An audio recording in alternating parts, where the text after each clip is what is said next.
Fish curry না খাইলে miss.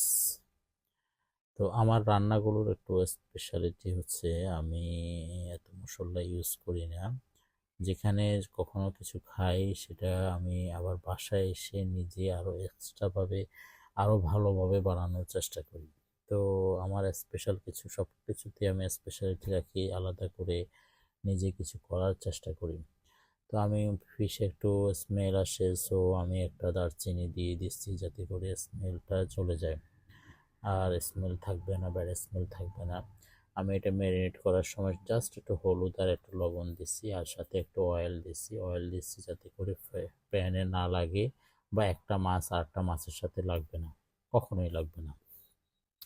তো আমি এত ডিপ ফ্রাই করি না, হ্যাঁ, হালকা ফ্রাই, এপিট ওপিট একটু ফ্রাই করে নিই দো ভাজার জন্য, কারির জন্য। তো করার পরে এবারে টমেটো কুচি করে এগুলো দিলাম, হালকা পেঁয়াজ দিলাম, একটু আদা রসুন দিলাম, দেওয়ার পরে ফিশগুলো উপরে দিয়ে বসাই দিচ্ছি, জাস্ট নাথিং মোর। তো এখন এর উপর আবার কিছু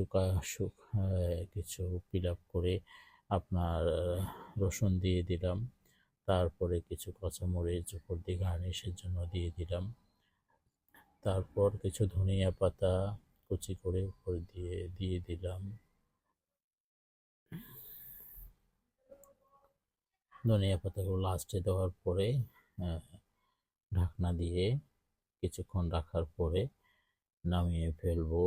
স্পেশাল ফিশ কারি, অসাধারণ টেস্ট, না খাইলে মিস।